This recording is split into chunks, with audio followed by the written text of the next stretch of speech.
رزق اللہ نے دینا ہے اور اللہ دے گا. رزق کے بارے میں پریشان نہ ہوا کریں کہ جی کہاں سے آئے گا. اللہ نے ذمہ لیا ہوا ہے. ایک مرتبہ ایک آدمی میرے پاس آیا, بہت اچھی پرسنالٹی تھی, لکھا پڑھا بندہ نظر آتا تھا, مگر زاروں قطار رونے بیٹھ گیا, آنسو ٹپ ٹپ گر رہے تھے. میں بھی پریشان ہوا کہ یہ بندہ بہت ہی دکھی ہے جو اتنا رو رہا ہے. خیر تھوڑی دیر کے بعد میں نے ان سے پوچھا کہ جی آپ بیٹھے رو ہی رہے ہیں, آپ کوئی بات کریں. اس نے کہا جی میں ایک گورنمنٹ آفیسر تھا اور ان دنوں گولڈن شیک ہینڈ والی ترتیب چلی تھی کہ گورنمنٹ کہتی تھی کہ جو بندہ اپنی ریٹائرمنٹ لے لے گا ہم اسے منافع بھی دے دیں گے اور وہ پھر کوئی اور کام کر کے اپنی زندگی گزارے. گورنمنٹ کو فائدہ یہ تھا کہ ورکر کم ہو جائیں گے اور ورکر کو فائدہ یہ تھا کہ ایک ہی وقت میں پیسے مل جائیں گے تو مکان خرید لیں گے, بیٹی کی شادی کر لیں گے, یا فلاں کر لیں گے یا فلاں کر لیں گے. وہ کہنے لگا کہ مجھے تقریباً 16 لاکھ روپیہ ملے جو بینیفٹ کے تھے. میں نے اور بیوی نے مشورہ کیا کہ ہم اس کو رکھ دیتے ہیں اور اپنے گزارے کے لیے میں کہیں پہ جاب کر لیتا ہوں چھوٹی موٹی, اور روٹی ہم کھا ہی لیں گے اور یہ پیسے بچوں کی تعلیم اور ان کی شادیوں کے کام آئیں. کہنے لگا کہ میرا ایک دوست تھا, میں نے کئی باتوں باتوں میں اس کو بھی بتا بیٹھا کہ مجھے گورنمنٹ سے 16 لاکھ ملے ہیں اور میں نے رکھ دیے ہیں. اب وہ بندہ میرے پیچھے پڑ گیا کہ ایک کاروبار ہے اور بڑا نفع ہے اس میں, بڑا فائدہ ہے اس میں, بڑا فائدہ ہے, اور اگر تم پیسہ لگاؤ تو محنت میں کروں گا اور تمہیں گھر بیٹھے بٹھائے پیسے مل جائیں گے. کہتا ہے کہ مجھے ڈر تھا کہ نہیں, تو میں اس کو نہ کرتا رہا. بالآخر ایک دن میری بیوی نے پوچھا کہ کیا مسئلہ ہے, تم کسی گہری سوچ میں ڈوبے نظر آتے ہو, کیا پریشانی ہے؟ تو میں نے اسے بتا دیا کہ میرا ایک دوست ہے وہ مجھے کاروبار کے لیے کہہ رہا ہے. بیوی نے مشورہ دیا کہ آپ ایسا کریں کہ اس کو 16 لاکھ نہ دیں, اس کو 8 لاکھ دے دیں اور دیکھیں 8 لاکھ کا وہ آپ کو کیا فائدہ دیتا ہے, پتہ چل جائے گا 1 سال میں. تو اگر نقصان ہونا ہوا تو آدھے پیسوں میں ہوگا, پورے پیسوں میں تو نہیں ہوگا نا. کہتا ہے مجھے بات اچھی لگی اور میں نے 8 لاکھ روپے اس بندے کو دے دیا. اس بندے نے کہا تھا جی آپ کو ہر مہینے 25-30 ہزار مل جایا کرے گا. اب ہر مہینے کی پہلی تاریخ کو وہ ہمارے گھر آ کے کیش یا چیک کو دے دیتا. میں نے ایک چھوٹی موٹی جاب شروع کر لی اور ہمارا گزارا بہت اچھا ہو گیا. 25-30 ہزار ادھر سے آ جاتے تھے, باقی ادھر سے مل جاتے تھے اور ہم آرام کی زندگی گزارے. 1 سال پورا اسی طرح گزر گیا. تو میری بیوی نے کہا کہ یہ تو بڑا اچھا کاروبار ہے کہ جس میں اتنے پیسے دینے سے ہمیں ہر مہینے اتنے پیسے مل جاتے ہیں. سال گزرا تو میرے دوست نے کہنا شروع کر دیا کاروبار تو بہت اچھا ہے لیکن ہم نے پیسے تھوڑے لگائے ہیں, اگر اور زیادہ لگا دیں تو اور نفع ہو جائے گا.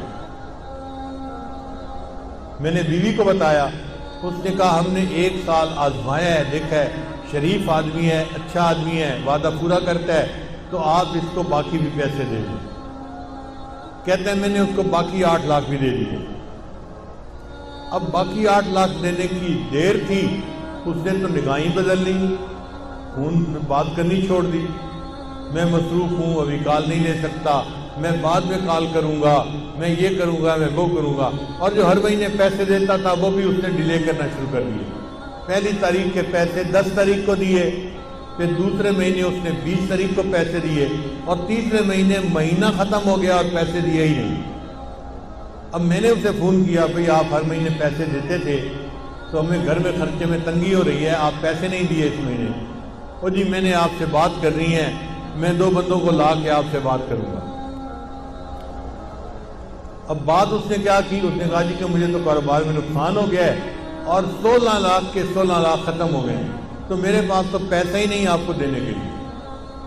اور جو بندے لے کے آیا تھا وہ بھی اسی کے سائڈ کے تھے, اسی طرح کے, وہ بھی مجھے سمجھانے لگے اور کہنے لگے کاروبار میں لاس بھی ہو جاتا ہے, پروفٹ بھی ہو جاتا ہے. اب آپ نے اگر 1 سال پروفٹ کھایا ہے تو لاس ہو گیا تو لاس کو بھی برداشت کر لو. کہنے لگا میں بڑا پریشان کہ میرے 16 لاکھ روپے ختم ہو گئے. کہتے ہیں اس سے میں مقدمہ تو کر نہیں سکتا تھا, نہ میں لڑ سکتا تھا, وہ لڑائی میں مقدمے میں مجھ سے زیادہ تیز تھا. لیکن مجھے گلٹ تھا اندر ایک میرے صدمہ تھا کہ یہ میرے بچوں کے لیے پیسے تھے, میں اس کو محفوظ رکھتا تو بچوں کی پڑھائی میں کام آتے, بچوں کی شادیوں میں کام آتے، میں نے بچوں کے پیسوں کو ضائع کر دیا، لہذا میں نے خود یہ غلطی کی۔ کہنے لگا کہ اب میرے اندر اتنا گلٹ ہے کہ بس ہر وقت آنسو بہتے رہتے ہیں اور مجھے سمجھ نہیں آتی کہ میں کیا کروں۔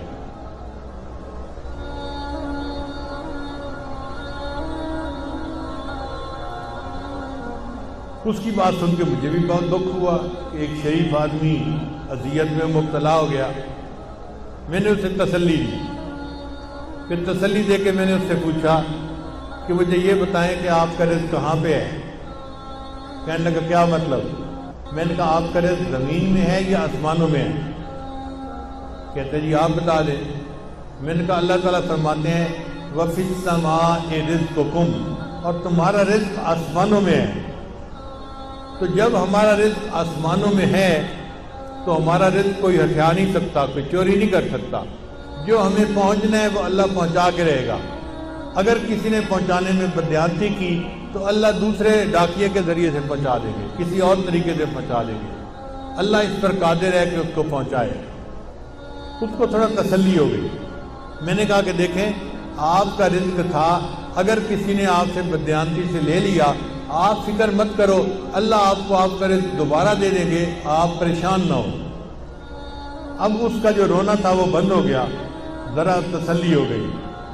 میں نے اسے بیت کے کلمات بھی پڑھا دیے اور اس کو کہا کہ بس اپنے دل سے معاف کر دو اور یہ عہد کرو کہ یا اللہ اس نے میرے ساتھ بددیانتی کی، میں زندگی بھر کبھی کسی کے ساتھ بددیانتی نہیں کروں گا۔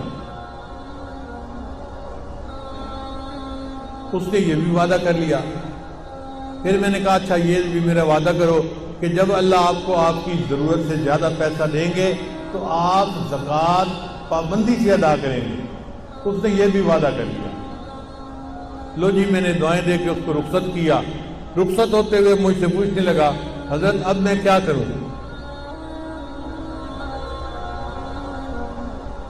میں نے کہا کہ بھئی آپ کوئی ایسا کام شروع کریں جو پیسے کے بغیر ہوتا ہے، اللہ برکت دے دیں گے۔ تو ہنس پڑا، حضرت پیسے کے بغیر تو کام کوئی نہیں ہوتا۔ میں نے کہا سوچیں کوئی نہ کوئی کام ایسا نکل آئے گا، چاہے مزدوری کیوں نہ کرنی پڑے۔ لو جی وہ گیا اور اس نے گھر جا کے بیوی کو بتایا۔ اس کی بیوی کا غم بھی ختم ہو گیا کہ ہمیں ہمارا رزق اللہ دے دے گی۔ پھر بیوی نے اس کو مشورہ دیا، ہم دیہات میں رہتے ہیں اور یہاں جو کسان ہوتے ہیں نا یہ کھاد خریدتے ہیں شہر سے، اور ان پڑھ ہونے کی وجہ سے ان کو پتہ ہی نہیں چلتا کہ یہ کھاد کون سی ہے اور کون سی نہیں ہے۔ تو آپ اگر شہر کی کسی کمپنی سے کھاد کی بوریاں کریڈٹ پہ لے کر آئیں اور ان دیہاتیوں کو یہاں بیچ دیں پروفٹ رکھ کے، تو پھر پیسے آپ واپس کر دینا اور کچھ آپ کو نفع مل جائے گا۔ لو جی یہ بندہ کھاد کی کمپنی کے پاس گیا ملتان میں، ان سے بات کی کہ مجھے جی آپ 10 بوریاں دے دیں کریڈٹ پہ، میں آپ کو پیسے مہینے کے اندر واپس کر دوں گا۔ وہ کہے جی ہم تو آپ کو نہیں جانتے، ہم آپ کو کیسے دے دیں؟ یہ کہے جی میرے کاغذات دیکھو، میں اتنا آفیسر تھا گورنمنٹ کے اندر، یہ بھی مجھے جانتا ہے، یہ بھی جانتا ہے، یہ بھی جانتا ہے۔ وہ کہیں کہ بھئی ہمیں تو شکل صورت سے بھی نظر آتا ہے کہ تم آفیسر رینک کے پڑھے لکھے بندے ہو، لیکن ہم بغیر پیسے کے کیسے اپنا مال دے دیں؟ ہم نہیں دے سکتے۔ اب یہ بیچارہ روز جائے اور روز ان کی منت حفاظت کرے کہ آپ لوگ میرا کام شروع کروا دیں۔ جو مینیجر تھا نا وہاں کا وہ ذرا رحم دل بندہ تھا، اس کو رحم آ گیا۔ ایک دن وہ کہنے لگا دفتر والوں کو کہ بھائی اس کو 10 بوری کریڈٹ دے دو اور گارنٹی میری ڈال دو، اگر اس نے پیسے نہ بھی دیے تو 10 بوری کے پیسے میں ادا کر دوں گا کہ چلو مجھ سے غلطی ہوئی، لیکن اب اس بندے کو 10 بوری دے دو۔ اس بندے کو 10 بوری مل گئی، یہ لے آیا، اس نے آ کے کسانوں کو بیچی، ہر بوری پہ 50-50 روپیہ اس نے نفع رکھ لیا، تو 10 بوری کا اس کو اچھا بھلا فائدہ ہو گیا۔ چنانچہ پھر یہ 10 کی جگہ 20 بوری لینے لگ گیا، پھر 30 بوری لینے لگ گیا، پھر 50 بوری کرتے کرتے ایک وقت آیا کہ کمپنی والوں نے کہا جی ہم آپ کو پورا ٹرک کریڈٹ پہ دے دیتے ہیں۔ اب اس نے کریڈٹ پہ ٹرک لیا اور لوگوں کو تقسیم کی کھاد اور ان سے پیسے لے کے واپس دے دیے۔ پھر ایک ٹرک سے 2 ٹرک اور 3 ٹرک اور ٹرکوں میں کام شروع ہو گیا۔ اللہ کی شان دیکھیں، کوئی 6-7 سال کا عرصہ گزرا ہوگا، یہ بندہ ایک دن میرے پاس واپس آیا، مجھے کہتے ہیں الحمدللہ حضرت آج میں 16 کروڑ کی پراپرٹی کا مالک ہوں۔